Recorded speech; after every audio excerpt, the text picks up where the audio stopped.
ओम शांति। 1 अक्टूबर 2022 आज की अव्यक्त मुरली। बाबा के महावाक्य शांति में बैठकर सुनेंगे और आत्मसात कर लेंगे। बाबा कहते हैं, सुनना और समाना। सुनना सहज लगता है, रुचि होती है, सुनते ही रहे, यह इच्छा सदैव रहती है। ऐसे ही समाना भी इतना ही सहज अनुभव होता है। बाबा पूछ रहे हैं, सदा इच्छा रहती है कि समाने से बाप समान बनना है।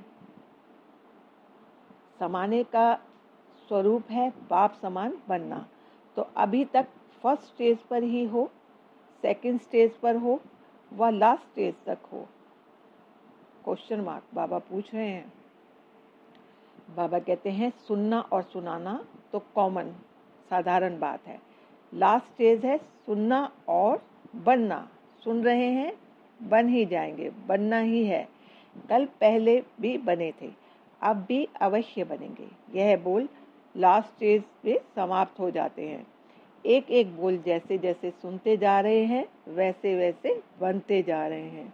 लास्ट स्टेज वालों का लक्ष्य और बोल स्वरूप द्वारा स्पष्ट दिखाई देगा।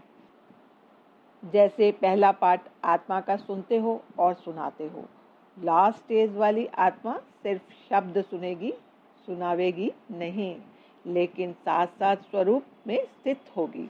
इसको कहते हैं बाप समान बनना।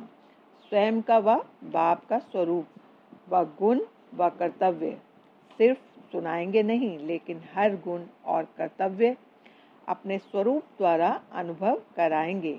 जैसे बाप अनुभवी मूर्त है, सिर्फ सुनाने वाले नहीं है, तो ऐसे फॉलो फादर करना है। बाबा कहते हैं, जैसे साकार में ब्रह्मा बाप को देखा, सुनाने के साथ कर्म में स्वरूप में करके दिखाया। सुनना, सुनाना और स्वरूप बन दिखाना तीनों ही साथ साथ चला। ऐसे सुनना और सुनाना और दिखाना साथ साथ है। अभी तक जितना सुना है उतना ही समाया है, विश्व के आगे कर दिखलाया है। महान अंतर व थोड़ा सा अंतर है? क्वेश्चन मार्क बाबा पूछ रहे हैं। रिजल्ट क्या है? क्वेश्चन मार्क बाबा पूछ रहे हैं। ये वाणी 16 अप्रैल 1977 से उच्चारित है। बाबा कहते हैं, एक सेकंड में कार्य प्रति शारीरिक भान में आए और फिर एक सेकंड में अशरीरी हो जाएं। जिसकी यह ड्रिल पक्की होगी वह सभी परिस्थितियों का सामना कर सकते हैं। जब देखो कि बुद्धि बहुत बिजी है तो उसी समय यह प्रैक्टिस करो।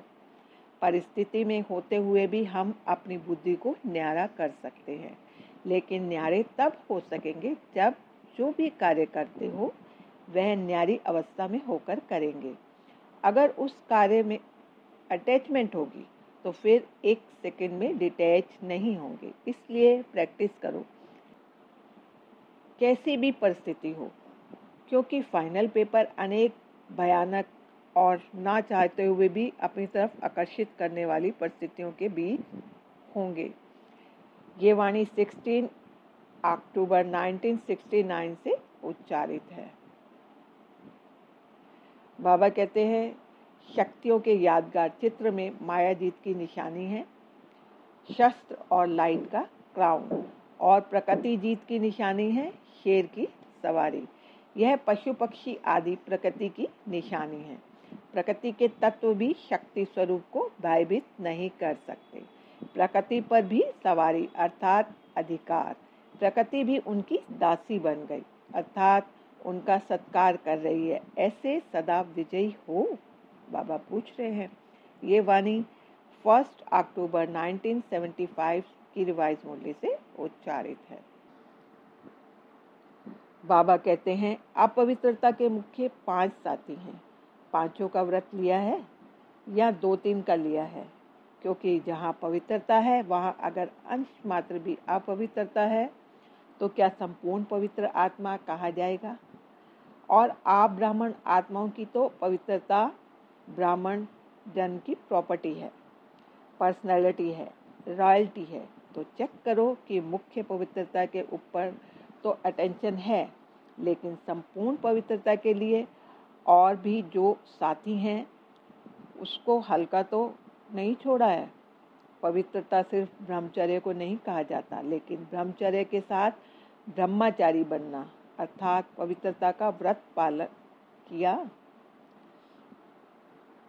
ये वाणी 15 फरवरी 2007 की रिवाइज मुरली से उच्चारित है।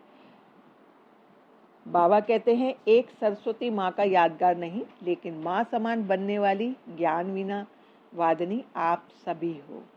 ये वाणी 10 जनवरी 1990 की रिवाइज मुरली से उच्चारित है। अच्छा, ओम शांति। शुक्रिया बाबा, शुक्रिया।